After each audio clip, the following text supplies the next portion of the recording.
دیکھیے یہ میرا ذاتی تجربہ ہے کہ جب بھی دو مخالفین کی منت سماجت کر کے ان میں صلح کرانے میں کامیابی حاصل ہوئی تو میری یہ کوشش ہوتی ہے، اور اکثر میں فریقین سے پوچھتا ہوں کہ اتنے عرصے کی دشمنیاں اور یہ نفرتیں اور عدالتوں کے دھکے کھانا اور وکیلوں کی فیسیں بھرنا، یہ لڑائی جھگڑے اور مالی نقصانات اور یہاں تک کہ طلاقیں ہو جاتی ہیں، اور کبھی کبھی تو چھوٹے چھوٹے اختلافات کی وجہ سے جانی نقصان بھی ہو جاتا ہے، تو میں پوچھتا ہوں کہ آخر یہ صلح تم نے پہلے کیوں نہیں کر لی؟ 10 20 30 سال دونوں خاندانوں میں جنگ ہوتی رہی، جبکہ تم میں مصالحت کرانے کے دوران مجھے یہ معلوم ہوا کہ تمہارے درمیان کوئی بہت بڑا اختلاف تھا ہی نہیں۔ جو صلح تم نے آج کی ہے سالوں پہلے کر لیتے تو اتنے بڑے نقصانات سے تم بچ جاتے، اور قرآن میں بھی یہی ہے۔ سورہ نساء میں اللہ ارشاد فرماتا ہے والصلح خیر، بہتری صلح میں ہے، بس ایک فریق اپنی انا کے خول کو توڑ کر عاجزی کے ساتھ صلح کر لیتا تو بات وہیں ختم ہو جاتی۔ یہ کام تم نے پہلے کیوں نہیں کر لیا؟ کیونکہ مخالفین میں صلح کرانا یہ ہماری تحریک کنز الہدیٰ میں خدمت خلق کی برانچ کے طور پر ہمارے تحریکی منہج و مشن کا حصہ ہے۔ میں اپنے ذاتی تجربات، اپنے پرسنل ایکسپیرینس کی روشنی میں عرض کر رہا ہوں۔ آپ کو یہ سن کر حیرت ہوگی کہ اکثر مجھے یہ جواب ملتا ہے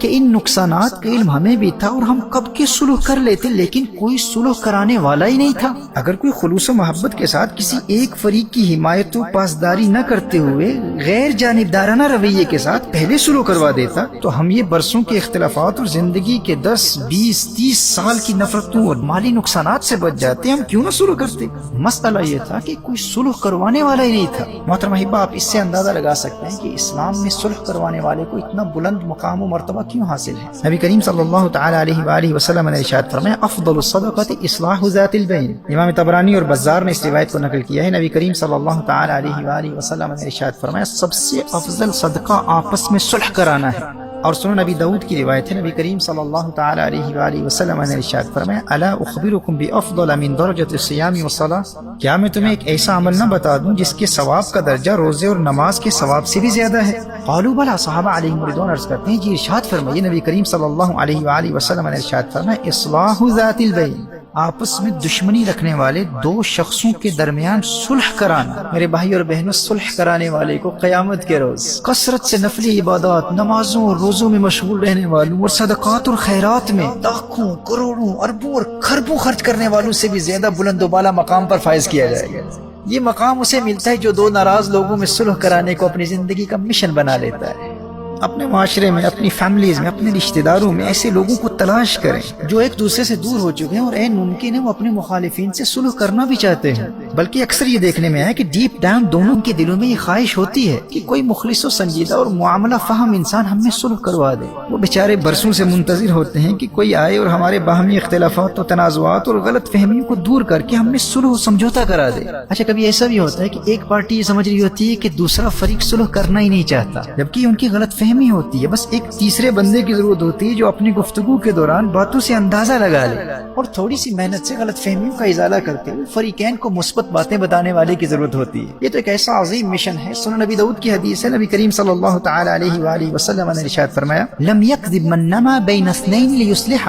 وہ آدمی جھوٹا نہیں ہے جو باہم لڑنے والوں کے درمیان صلح کرانے کی کوشش کرے اور اس سلسلے میں خیر و بھلائی کی باتیں پہنچائے، اچھی باتیں کرے، یعنی دو مخالفین میں صلح کرانے کے لیے، دلوں کو ملانے کے لیے اگر کوئی جھوٹ بھی بولے تو وہ بھی معاف ہے۔ میرے دوستو، ایک ایسے تیسرے مخلص بندے کی ضرورت ہوتی ہے، بس آپ اپنے معاشرے میں وہ تیسرا فریق بن جائیں۔ ایسے ناراض لوگوں کو تلاش کریں، وہ آپ کے منتظر ہیں، وہ ضرورت مند ہیں۔ جس طرح ایک غریب کو پیسے کی ضرورت ہوتی ہے، ایک بھوکے کو کھانے کی ضرورت ہوتی ہے، اسی طرح مخالفین کو صلح کروانے والوں کی ضرورت ہوتی ہے۔ اور حدیث شریف میں نبی کریم صلی اللہ تعالی علیہ وآلہ وسلم کے فرمان کے مطابق سب سے بڑا صدقہ ان ضرورت مندوں کی ضرورت پوری کرنا ہے۔ دیکھیے، اگر آپ غریب ہیں اور آپ کے دل میں بھی یہ خواہش ہے کہ آپ کا شمار بھی صدقہ دینے والوں میں ہو، تو آج یہ ارادہ کر لیں، بلکہ اپنی ذات کو صلح کروانے والی ایک تحریک بنا لیں، اسے اپنی زندگی کا مشن بنا لیں۔ اپنی حیثیت کے مطابق اپنی فیملیز میں، اپنے رشتہ داروں میں ناراض لوگوں کو تلاش کریں، ماضی کے ان دوستوں کو تلاش کریں جو آج ایک دوسرے سے ناراض ہو چکے ہیں، ناراض بھائیوں کو تلاش کریں، ایک دوسرے سے دور ہو جانے والے میاں اور بیوی کو تلاش کریں جن کے بچوں کی زندگیاں برباد ہو رہی ہیں، اور والدین علیحدہ گھروں میں برسوں سے منتظر ہیں کوئی صلح کرائے، رشتہ دار تماشا دیکھ رہے ہیں کوئی صلح کروانے والا ہی نہیں ہے۔ اسی طرح مخالف خاندانوں کو تلاش کریں جو ایک دوسرے کے جانی دشمن بن چکے ہیں،